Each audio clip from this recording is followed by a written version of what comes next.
በዛን ጊዜ ምርጫ ለማድረግ ያልፈራ መንግስት በኢትዮጵያ ታሪክ ታይቶ የማይታወቅ ሰላማዊ በአንጻራዊነት ፍትሃዊና ተአማኒ የነበረ ምርጫ ማድረግ የቻለ መንግስት ክልል ላይ ያለው ሁኔታ ለምርጫ አስቻይ ነው አይደለም የሚለው ጉዳይ መገምገም አለው። ዝም ብሎ በልክ አይደለም የሚገባበት። ወይም በኦሮሞ ህዝብ ስም የተደራጀ ፓርቲ እንደመሆኑ መጠን የኦሮሚያ ክልል ፓርቲ ይዘህ አማራ ክልል ወይ ሶማሌ ወይ ትግራይ ሄደህ አትወዳደርም።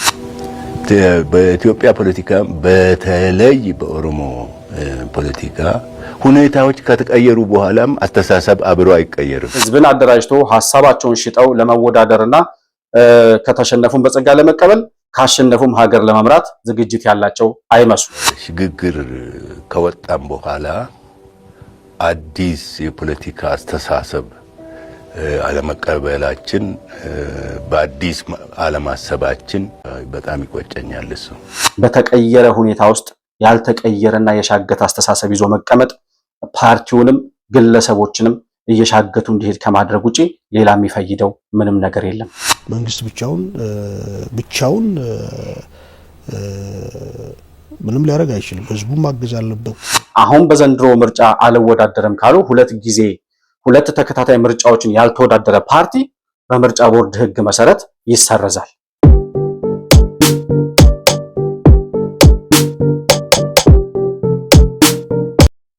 ሰላም ለእናንተ ይሁን። የተከበራችሁ የመሆን መልቲሚዲያ ቤተሰቦች እንደምን አላችሁ? ብሩክ የሺወርቅ አሰፋ ከመሆን መልቲሚዲያ ዕለታዊ ፕሮግራማችንን ይዘን ቀርበናል። በዛሬው ፕሮግራማችን ምርጫ ቦርድ በዘንድሮ ዓመት ይካሄዳል ብሎ ይፋ ያደረገውን የምርጫ ቀን አስመልክቶ የምርጫ ቦርድ ፍጥነትና የተቃዋሚ ፓርቲዎች መንቀራፈፍ በሚል ርዕስ የምርጫ ቦርድና የፓርቲዎችን ወቅታዊ ሁኔታ የምንዳሰስበት ፕሮግራም ይዘን መጥተናል። ከፕሮግራሙ ጋር መሆን መልቲሚዲያ እንዲሁም ሁለተኛ ቻናል ከፍተናል። ያም መረብ መልቲሚዲያ ይባላል። መረብ መልቲሚዲያን ተደራሽነቱን እንዲሰፋ ከመሆን መልቲሚዲያ ጋር በጋራ ላይክ፣ ሰብስክራይብ እና ሼር እያደረጋችሁ አብራችሁ እንድትቆዩ በአክብሮት እጋብዛለሁ። መሆን መልቲሚዲያ ዘረኝነትንና ጥላቻን የሚጸየፍ በሐሳብ የበላይነት የሚያምን እውነትንና ኢትዮጵያዊነትን ለማጽናት የሚተጋ ሚዲያ ነው። መሆን መልቲሚዲያን በሱፐር ቻት እና በሱፐር ስቲከር እንዲሁም በገንዘብ መደገፍ የምትችሉ መሆኑን በአክብሮት እንገልጻለን። ይህን ሚዲያ መደገፍ እውነትንና ኢትዮጵያዊነትን ማጽናት መሆኑን አውቃችሁ ሼር፣ ላይክ፣ ሰብስክራይብ በማድረግ ለሌሎች ተደራሽ ማድረጋችሁን አትርሱ። መሆን መልቲሚዲያ የአዲሱ ትውልድ ሚዲያ። እንግዲህ ብሔራዊ ምርጫ ቦርድ በዘንድሮ ዓመት ይካሄዳል ተብሎ እቅድ የተያዘለትን ወይም ፕሮግራም የተያዘለትን ምርጫ ቦርድ በሚለው 7ኛው ዙር ሀገራዊ ምርጫ እኛ በመነለው ደግሞ 2ኛው ዙር ሀገራዊ ምርጫ በዘንድሮ ዓመት ግንቦት 24 ይከናወናል ተብሎ እቅድ ተይዞለታል። በኢትዮጵያ ታሪክ ምርጫ የተደረገው በ2013 ዓ.ም አብቹ የተመረጠበትን ምርጫ ነው እኛ እንደ መሆን መልቲሚዲያ ምርጫ ብለን የምንጠራው። እውነታውም እሱ ስለሆነ ማለት ነው። ከዛ ጋር ተያይዞ እንግዲህ የዘንድሮ 2018 ዓ.ም ግንቦት 24 ቀን ይካሄዳል ተብሎ እቅድ የተያዘለት ሀገራዊ ምርጫ 2ኛው ሀገራዊ ምርጫ ነው የሚሆነው ማለት ነው። ስለዚህ ይሄ ሀገራዊ ምርጫ በግንቦት 24 ይከናወናል ብሎ ምርጫ ቦርድ ይፋ አድርጓል እለቱን። ይሄ ድምጽ የሚሰጥበት ቀን ማለት ነው። ከዛ ሲቀጥል ምርጫ ቦርድ በዝርዝር ከጥር 1 ጀምሮ የምርጫ ሂደቶችን የተመለከቱ የምርጫ ዘመቻ፣ የቅስቀሳ፣ የምረጡኝ ዘመቻ፣ የምርጫ ክልሎችን የማደራጀትና የምርጫ ቁሳቁሶችን ወደ ቦታው የማድረስ በአጠቃላይ ከጥር 1 ጀምሮ የሚደረጉ እስከ ግንቦት 24 ድረስ ከዛም አልፎ የምርጫ ውጤት እስከሚገለጽባቸው ቀናት ድረስ ያሉትን በዝርዝር ይፋ አድርጓል። በዝርዝር ይፋ አድርጓል። እዚህ ላይ በምትመለከቱት ማስረጃ መሰረት ማለት ነው። እንግዲህ በምርጫ ቦርድ የቀን ዝርዝር መሰረት ምርጫ ጣቢያ ምርጫው ግንቦት 24 ቀን ይካሄዳል ብሎ እቅድ ይዟል። ከግንቦት 24 እስከ ግንቦት 25 ድረስ ደግሞ በምርጫ ጣቢያዎች ላይ ጊዜያዊ ውጤት ይፋ ይደረጋል። በየምርጫ ጣቢያው ውጤት ይለጠፋል ይላል። እዚህ ላይ ጥያቄ እናነሳለን። ከግንቦት 24 እስከ ግንቦት 25 ይላል። ግን ግንቦት 24 ነው ምርጫው የሚደረገውና በዛው ዕለት ውጤት መለጠፍ ይጀመራል ማለት ነው። መቼ ድምጽ ተሰጥቶ አልቆ በምን ያክል ሰዓት ተቆጥሮ በምን አይነት ሁኔታ ነው ከግንቦት 24 ጀምሮ እስከ ግንቦት 25 ድረስ በሁለት ቀን በየምርጫ ጣቢያው ውጤት ይፋ ይደረጋል ይላል ምርጫ ቦርድና ይሄ ምናልባት የሚስተካከል የመጀመሪያ ድራፍት ከሆነ ቀኑ ምናልባት ምርጫ ቦርድ ሊያየው ይችላል ብዬ አስባለሁ። ነገር ግን ግንቦት 24 ቀን ምርጫ የድምጽ መስጫ ቀን ተብሎ ተይዟል። በዛው ዕለት ደግሞ ጊዜያዊ ውጤት ወይም የድምጽ ውጤት ይፋ ይደረጋል በየምርጫ ጣቢያዎች ላይ ይላልና በዕለቱ ድምጽ እየተሰጠ ባለበት ቀን እንዴት ነው ይፋ ሊደረግ የሚችለው የሚል ጥያቄ አለን እዚህ ላይ። ከዛ ሲቀጥል ቅሬታ ማቅረቢያ የሚል ደግሞ ከግንቦት 24 እስከ ሰኔ 2 ድረስ ቅሬታ ያለው አካል በምርጫው ሂደት ላይ በምርጫ አሰጣጡ ሁኔታ ላይ በአጠቃላይ የምርጫ ቀኑን ጨምሮ የሚኖሩ ሁኔታዎችንና ሂደቶችን ቅሬታ ማቅረብ የሚፈልግ ሰው ካለ ከግንቦት 24 እስከ ሰኔ 2 ድረስ ማቅረብ ይችላል ይላል። ከዚያ የጊዜያዊ ውጤት በምርጫ ክልሎች በምርጫ ጣቢያዎች ሳይሆን በየምርጫ ጣቢያዎቹ ያለው ውጤት ይሰበሰብና በየምርጫ ክልሉ ደግሞ ጊዜያዊ ውጤት ይፋ ይደረጋል ይላል። ይሄም ከግንቦት 25 እስከ ግንቦት 29 ድረስ ይፋ ይደረጋል ይላል በምርጫ ክልሎች። ይሄ ቢያንስ የሚያስኬድ ይመስለኛል። ግንቦት 24 ድምጽ የሚሰጥበት ቀን ነው። ከዛ ከግንቦት 25 እስከ 29 ድረስ በየምርጫ ክልሎቹ አሸናፊ የሆነው ወይም ደግሞ ጊዜያዊው የምርጫ ውጤት ወይም የድምጽ ቆጠራ ውጤት ይፋ ይደረጋል ማለት ነው ከግንቦት 25 እስከ ግንቦት 29።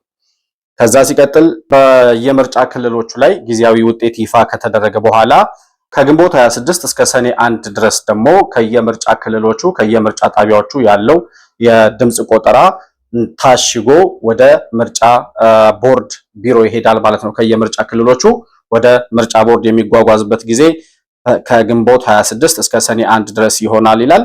በመጨረሻ የውጤት ማረጋገጥ ወይም የምርጫ ውጤት ማረጋገጥ ሂደት ቦርዱ የሚሰራበት ጊዜ ደግሞ ከግንቦት 27 እስከ ሰኔ 2። ይሄ ማለት በየምርጫ ጣቢያዎቹ በየምርጫ ክልሎቹ የተለጠፉ የድምጽ ቆጠራ ውጤቶች በምርጫ ቦርድ በኩል እንደገና ይጠናሉ፣ ትክክለኛ መሆናቸው ይረጋገጣል። ይሄን ምርጫ ቦርድ የሚሰራበት ጊዜ ከግንቦት 27 እስከ ሰኔ 2 ድረስ ይከናወናል ይላል። መጨረሻ ላይ እንግዲህ ይፋዊ የምርጫ ውጤት ይፋ የሚደረግበት ቀን ሰኔ 4 ቀን ብሎ አስቀምጧል። እንግዲህ ግንቦት 24 ቀን ነው ምርጫው ድምጽ የሚሰጥበት ቀን።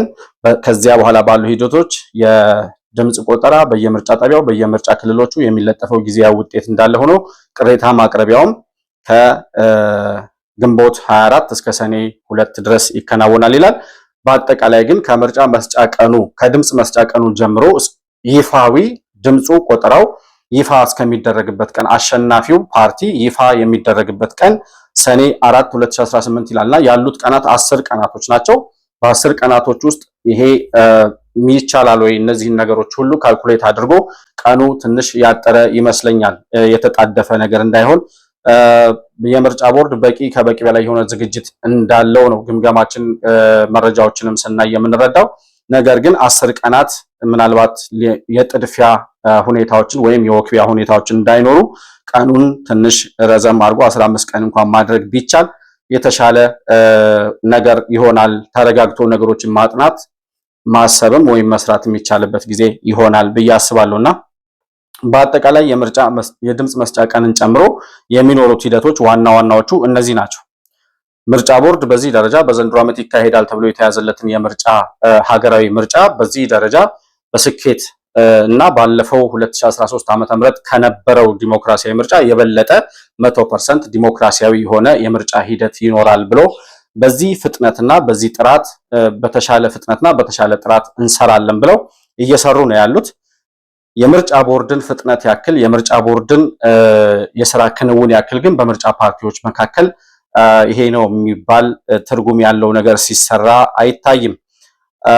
ፓርቲዎቹ ሐሳብ አደራጅቶ ሐሳብ አዋቅሮ ከደጋፊዎቻቸው ጋር የህዝብ ቅስቀሳ ለማድረግም ያላቸውን መታገያ ሐሳብም ለህዝብ ማቅረብ ይፋ ማድረግ የተሳናቸው እንዲያውም ከዛ ይልቅ አመጽና ግርግር ለመጣት የሚቀድሙ ፓርቲዎች ናቸው አሁን ባለው ሁኔታ እየተረዳን ያለ ነው ማለት ነው። እንግዲህ የምርጫ ቅስቀሳ የምረጡኝ ቅስቀሳ ከጥር 1 ጀምሮ እስከ ግንቦት 19 ድረስ ይከናወናል ይላል ምርጫ ቦርድ። ከጥር 1 እስከ ግንቦት 19 ድረስ የምረጡኝ ቅስቀሳ ይከናወናል። ጥር 1 ማለት ዛሬ ሰኔ ታህሳስ 3 ላይ ነን ያለነው። ታህሳስ 3 ማለት እንግዲህ ከአንድ ወር ያልሞላ ጊዜ ነው ያለው የምርጫ ቅስቀሳውን ወይም የምረጡኝ ቅስቀሳውን ለመጀመር። ምርጫ ፓርቲዎች፣ የፖለቲካ ፓርቲዎች፣ ተቃዋሚ ፓርቲዎች ግን በዚህ ደረጃ ዝግጅት አላቸው ወይ የሚለው ጥያቄ እንደሆነ የሚቀመጥ ነው። ምክንያቱም በፖለቲካ ፓርቲነት ተመዝግበው ያሉ አካላት እያየን ያለነው ግማሾቹ ለምርጫ አስቻይ ሁኔታ የለም የሚል ቅድመ ሁኔታዎችን ገና ካሆኑ እያስቀመጡ ይሄ ካልተሟላ አይነት ነገር እሱም ማለቱ ክፋት ላይኖረው ይችላል። ነገር ግን ካሆኑ አመጽና ግርግር ለመጥራት የቀደሙ ለሽብር የተዘጋጁ የሚመስሉ ነገር ግን በህጋዊነት ተመዝግበው ምርጫ ቦርድ ህጋዊ የፓርቲነት ሰርቲፊኬት የሰጣቸው አካላት ናቸው። ህዝብን አደራጅቶ ሐሳባቸውን ሽጠው ለመወዳደርና ከተሸነፉም በጸጋ ለመቀበል ካሸነፉም ሀገር ለመምራት ዝግጅት ያላቸው አይመስሉ። እኔ አሁን ፖለቲካ ፓርቲዎችን ጥራ ማን ነው አሁን ሊወዳደር የሚችለው ከብልጽግና ጋር እንደ ፓርቲ ቁመና ያለው ጥሩ የተደራጀ በፓርቲነት ደረጃ በሀገራዊ ፓርቲነት ደረጃ በተለይ አቋም ያለው ወይም ደግሞ አቅም ያለው ፓርቲ ማን ነው ካላችሁኝ ካሉት 100 ምናምን 70 ምናምን ናቸው አሁን ያሉት ፓርቲዎች መካከል ሁለት ፓርቲዎች ነው የምጠራው። እነዛም ኢዜማና አብን ናቸው። ኢዜማ ምርጫ ቦርድ ባወጣው የቀነ ገደብም አጠቃላይ የምርጫ ሂደቱንም አስመልክቶ ከሰሞኑ ያወጣው ምንም አይነት መረጃ የለም። ፔጃቸውን እየተመለከትኩኝ ነበር። አዲስ መረጃ አላወጡም። በአብን መካከል አብን የተባለው የአማራ ክልል በአማራ ብሔርተኝነት የተደራጀው የአማራ ብሔራዊ ንቅናቄ ማለት ነው። በቅርቡ ከዶክተር በለጠ ሞላ ከኤንቢሲ ቴሌቪዥን ጋር በነበራቸው ቆይታ የምርጫ ሂደትን አስመልክቶ የተናገሩት ነገር ነበረ። አስቻይ ሁኔታ የግድ መፈጠር አለበት ይላሉ ዶክተር በለጠ። አስቻይ ሁኔታ የግድ መፈጠር አለበት ሲባል ምን ማለት ነው? እንዴት ነው አስቻይ ሁኔታ የሚፈጠረው የሚለውን ነገር እሳቸው ራሳቸው የሚሰጡትን ምላሽ እንስማና ተመልሼ እመጣለሁ። አማራ ክልል ላይ ያለው ሁኔታ ለምርጫ አስቻይ ነው አይደለም የሚለው ጉዳይ መገምገም አለው። ዝም ብሎ በልክ አይደለም የሚገባበት። በልክ ሳይሆን አስቻይ ሁኔታ አለ የለም። አስቻይ ሁኔታ ካለ ምርጫ መደረግ አለበት። አስቻይ ሁኔታ ከሌለ አይ ብለን ደግሞ ሌላው አካባቢ ኮንስቲትዌንሲ መሙላት ካስቻለ የአማራ ክልል ጉዳይ ችግር የለውም ካልን ይሄ ባድ ፌዝ ነው። የመደመር መንፈስም ስፒሪቱ ኢንስፓየር የሚያደርገውም አክሽን አይሆንም። ከዛም ጋር ኮንሲስተንት አይሆን በመሰረቱ ክልሉ ላይ አሁን እንደዛ አልኩ ማለት ሁላችንም ግን ሚና አለብን። አስቻይ ሁኔታ እንዲፈጠር ሚና አለብን። እኛ አሁን ከሚመለከታቸው አካላት ጋር ንግግር ጀምረናል። የኛ የራሳችን ሚና እንወስዳለን። የነበሩን ጥሪዎች የሰላም ሁኔታ ይፈጠር፣ ንግግር ይኖር ስንል ሁሉ ለዛ ኮንትሪቢዩት ያደርጋል እኮ። አስቻይ ሁኔታ እንዲፈጠር ርብርብ መደረግ አለበት። ሁላችንም ይሄ ሁኔታ እንዲፈጠር መንግስት ብቻውን ምንም ሊያደርግ አይችልም። ህዝቡ ማገዝ አለበት። ሌላውም ኃይል ሁሉ ሁላችንም ማገዝ መቻል አለብን። ይሄ ሁኔታ እንዲፈጠርና የጋራ አሳይመንት ነው ማለት ነው።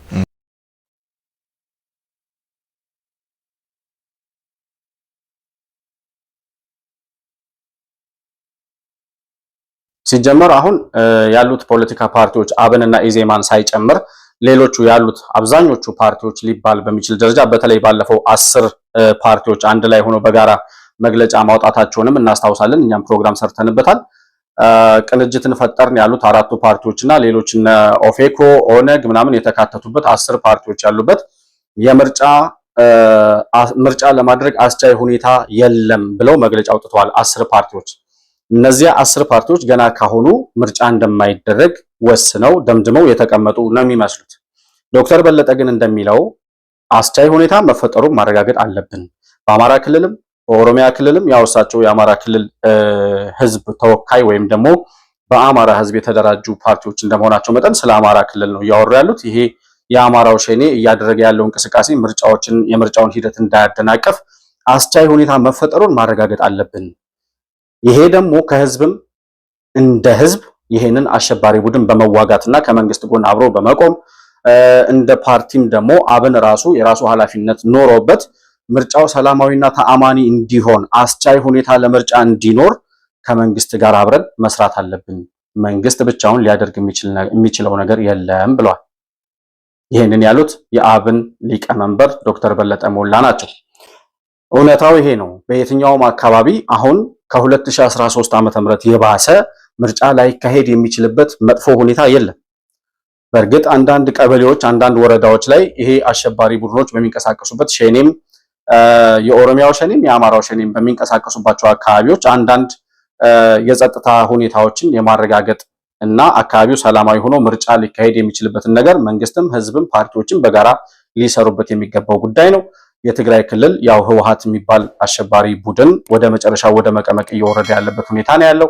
ስለዚህ ከ2013 ጋር ስናነጻጽረው አሁን ያለው ሁኔታ ከዛን ጊዜ በተሻለ ሁኔታ ምርጫ ሊደረግ የሚችልበት ምርጫውን ለማደናቀፍ የሚችል የትኛውም አቅም ያለው አካል እንደሌለና ከኢትዮጵያ የጸጥታ አካላት አቅምና ጉልበት ውጪ ሊሆን የሚችል ከቁጥጥር ውጭ ሊሆን የሚችል አሸባሪ ወይም ደግሞ ምርጫውን ሊያውክ የሚችል አካል አለመኖሩ ነው የሚገባን። ባለው ግምገማችንም ከ2013 አንጻር የነበረውን ነገርም ስናነሳ ህወሓት ጦርነት አውጆ ከጦርነት ተመልሰን መጥተን ነው የ2013 ምርጫ የተደረገው። ኦነግ ሸኔ ኦሮሚያ ክልል ንጹሃን እየገደለ የአማራው ሸኔ ደግሞ አማራ ክልል ላይ ሌላ ህገ ወጥ አደረጃጀት እየፈጠረ ተከበናል እያሉ እነ ዘመነ ካሴ ወጣት እያደራጁ እየታጠቁ በነበረበት ሰዓት ነው የ2013 ምርጫ የተደረገው። በዛን ጊዜ ምርጫ ለማድረግ ያልፈራ መንግስት፣ በዛን ጊዜ ኮንፊደንስ ኖሮት አቅም ኖሮት የዛን ያክል በኢትዮጵያ ታሪክ ታይቶ የማይታወቅ ሰላማዊ በአንጻራዊነት ፍትሃዊና ተአማኒ የነበረ ምርጫ ማድረግ የቻለ መንግስት አሁን ይህን ሁሉ ልማት ከሰራ በኋላ 5 ዓመት የነበሩትን አሸባሪዎች ልክ እያስገባ ሁሉንም በቁጥጥሩ ስር እያደረገ መምጣት የቻለ መንግስት አሁን ላይ ምርጫ ላያደርግ የሚችልበት ወይም ደግሞ ምርጫ እንዳይካሄድ የሚከለክል አስቻይ ሁኔታ የለም። ወይም ደግሞ የሽብርተኞች የጦርነት የምናምን ግርግር አለ ብለው ሌላ ተቃውሞ ለማስነሳት የሚፈልጉ ፓርቲዎች የነዛ የታጣቂዎቹን ወይም የአሸባሪዎቹን አጀንዳ ይዘው የሚንቀሳቀሱ እንጂ አሁን በአሁኑ ሰዓት ምርጫ እንዳይደረግ የሚከለክል ምንም አይነት ነገር ኑሮ አይደለም። ከሆነም ደግሞ የምርጫ ፓርቲዎች ራሳቸው ኃላፊነት አለባቸው። በሚወዳደሩባቸው የኛ ኮንስቲትዩንሲ ነው በሚሉት አካባቢ ሰላማዊ የሆነ ምርጫ እንዲኖርና እንዲካሄድ አስቻይ ሁኔታ ለመፍጠር ከመንግስትና ከጸጥታ አካላት ጋር ከህዝብ ጋር አንድ ላይ ሆኖ በጋራ መስራት እንጂ ሁሉንም ኃላፊነት ጠቅልሎ ለመንግስት ሰጥቶ አንተናና ተወዳደር ምናም ብሎ ሁሉም መንግስት ጠርጎ እንዲጠብቅ መጠበቅ ራሱ ትክክል አይደለም። እንደ ፓርቲ አንተ ምን እያደረክ ነው? አስቻይ ሁኔታ ሰላማዊ ሁኔታ እንዲመጣ ምን እያደረክ ነው የሚለው ነገር መመለስ መቻል አለበት። ከዚሁ ከአብን ስንቀጥል እንግዲህ ያለው ኦፌኮ የሚባለው ፓርቲ ነው። ኦፌኮ በነመራራ ጉዲና በፕሮፌሰር መራራ የሚመራው ማለት ነው። እሳቸው ምርጫ እንወዳደርም አስቻይ ሁኔታ የለም ብለው ከ10 ፓርቲዎች ጋር አንድ ላይ ሆነው ኦፌኮ መግለጫ አውጥቷል። ከዚያ በኋላ ባለፈው 2013 ዓመተ ምህረትም አስቻይ ሁኔታ የለም ብለው ሳይወዳደሩ ቀርተዋል። ነገር ግን አሁን አንወዳደርም ብለው ባለፈው መግለጫ ካወጡ በኋላ አሁን ከሳምንት በፊት ደግሞ በምርጫው እንወዳደራለን ግን ስልታዊና ስትራቴጂካዊ የሆነ ምርጫ ነው የምናደርገው ይላሉ። ስልታዊና ስትራቴጂካዊ ያሉትም እነሱ በአዲስ አበባና በአንዳንድ ሰላሙ በተረጋገጠባቸው ወይም ደግሞ በአንዳንድ አካባቢዎች ይላሉ። በአዲስ አበባና በአንዳንድ አካባቢዎች ላይ እንወዳደራለን።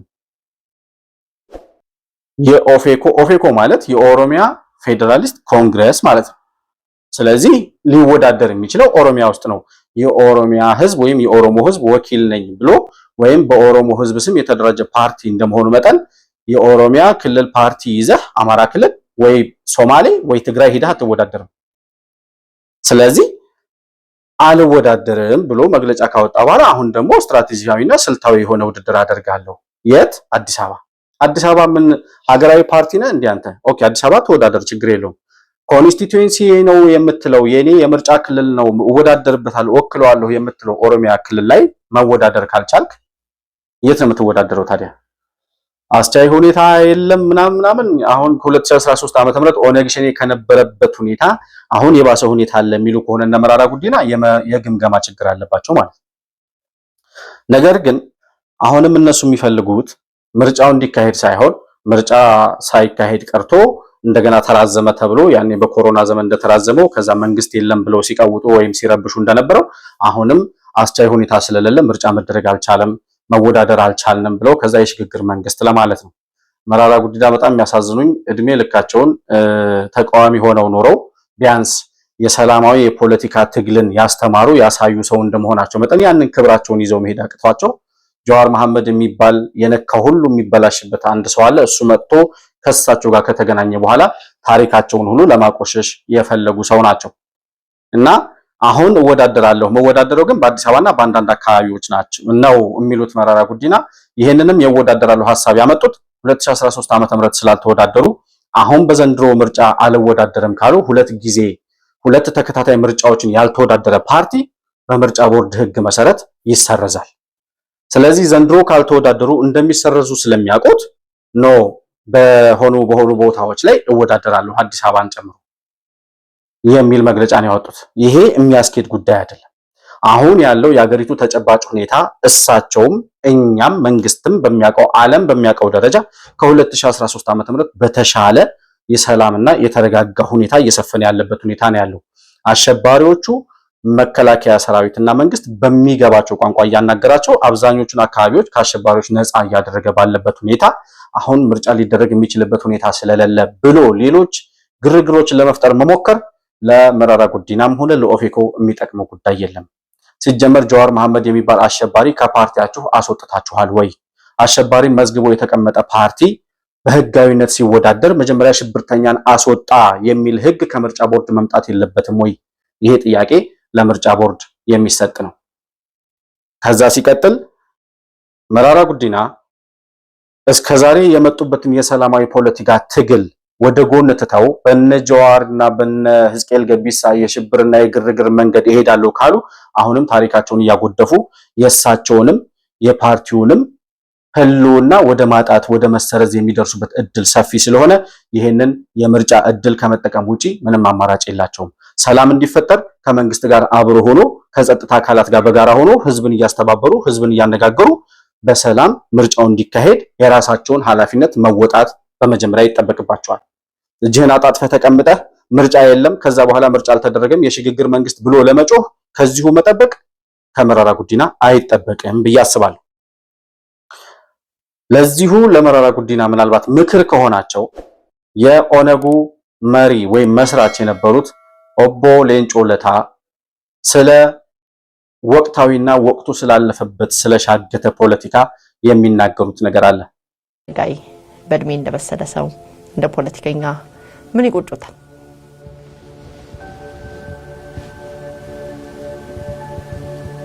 ብዙ ነው። እስቲ ትንሽ ይጋር ተነግሮ አያልቅም። ባንገባበት ይሻላል። እባክዎት ይንገሩኝ። ምናልባት እኮ ወጣቶች ሊማሩ ይችላሉ። አንደኛ ነገር ያ ከሽግግር ከወጣም በኋላ አዲስ የፖለቲካ አስተሳሰብ አለመቀበላችን በአዲስ አለማሰባችን በተቀየረ ዓለም ራሷ ተቀይራ አካባቢያችንም ተቀይሮ ይሄም ሀገር ተቀይሮ እኛ ግን በለመነው ስትራቴጂ ነው የቀጠልነው። ያ ስህተት ነበር እና በጣም ይቆጨኛል እሱ። በኢትዮጵያ ፖለቲካ በተለይ በኦሮሞ ፖለቲካ ሁኔታዎች ከተቀየሩ በኋላም አስተሳሰብ አብሮ አይቀየርም፣ እዛው ይቆያል። ከዚህ ኦሮሞዎች እንዲማሩ ተስፋ አደርጋለሁ። አቶ ሌንጮ ለታ እንደሚሉት የሚቆጨኝ ነገር ይላሉ 83 ዓመተ ምህረት ወደ ሽግግሩ ከመጣን በኋላ ከዛ ከሽግግሩ በፊት የነበረውን የኦሮሚያን ነጻነት የማስከበር ወይም ኦሮሚያን የመገንጠል ሐሳብ ይዘው ኦነግ እንደተባሉ ከመግባት ይልቅ ከዘመኑ ጋር የሚመጥን አዲስ አስተሳሰብ ይዘን መምጣት ነበረብን ይላሉ። ያን አለማድረጋችን ይቆጨኛል ወይም ይጸጽተኛል ይላሉ። በተለወጠ ሁኔታ ውስጥ ያልተለወጠና ድሮ የነበረ የሻገተ በጣም ብዙ የተሰራበትና የተበላበት ጥያቄውም የተመለሰ የከሸፈ ጥያቄ ይዘህ በተቀየረ አውድ በተቀየረ የፖለቲካ መድረክ ላይ ያልተቀየረ የድሮ የሻገተ ጥያቄ ይዘህ መምጣት አንተን ራሱ እንድትከሽፍ ነው የሚያደርግህ። ስለዚህ ከዘመኑ ጋር የሚመጥን ዘመኑን የሚዋጅ ለኦሮሞ ሕዝብ የሚጠቅም አሁን ባለበት ቁመና አሁን ባለበት ሁኔታ ጥያቄዎችም ካሉ በዘመነና በሰለጠነ ሁኔታ ጥያቄዎችን ለመፍታት በሰላማዊ ፖለቲካ ፓርቲነት ወይም ደግሞ ዘመኑ በሚመጥን ዘመኑን በሚዋጅ ሐሳብና አመለካከት መጥቶ መወዳደርና ለህዝብ ሐሳብን ሽጦ ከዚያ በኋላ ህዝብ የሚወስነውን ለመቀበል ዝግጁ መሆን ያስፈልጋል። በተቀየረ ሁኔታ ውስጥ ያልተቀየረና የሻገተ አስተሳሰብ ይዞ መቀመጥ ፓርቲውንም ግለሰቦችንም እየሻገቱ እንዲሄድ ከማድረግ ውጪ ሌላ የሚፈይደው ምንም ነገር የለም። ለዛሬ የምርጫ ቦርድንና የፖለቲካ ፓርቲዎችን ሁኔታ የዳሰስንበት ፕሮግራም ይሄን ይመስላል። በቀጣይ ከኢሃፓና ከሌሎች ፓርቲዎች እንቅስቃሴ ጋር የተያያዙ ፕሮግራሞችን የምንዳሰስበት ፕሮግራም ይዘን እንመለሳለን። እስከዚያው ድረስ መሆን መልቲሚዲያን ላይክ፣ ሰብስክራይብ እና ሼር እያደረጋችሁ እንዲሁም በሱፐር ቻት እና በሱፐር ስቲከር ከታች በምናስቀምጠው የንግድ ባንክ አካውንትም ድጋፍ ልታደርጉልን እንደምትችሉ ለማስታወስ እወዳለሁ። እንዲሁም ሁለተኛ ቻናል ከፍተናል። ያም መረብ መልቲሚዲያ ይባላል። መረብ መልቲሚዲያን ላይክ፣ ሰብስክራይብ እና ሼር አድርጉ። ከፕሮግራሙ ጋር አብራችሁ ስለነበራችሁ እጅግ በጣም አድርጌ አመሰግናለሁ። በቀጣይ ፕሮግራም እስከምንገናኝ ድረስ ሰላም በያላችሁበት ለእናንተ ይሁን።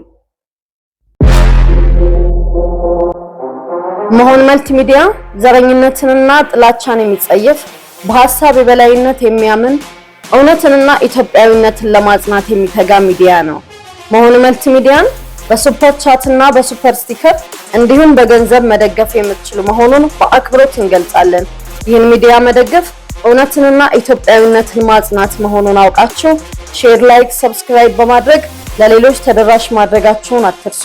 መሆን መልቲሚዲያ የአዲሱ ትውልድ ሚዲያ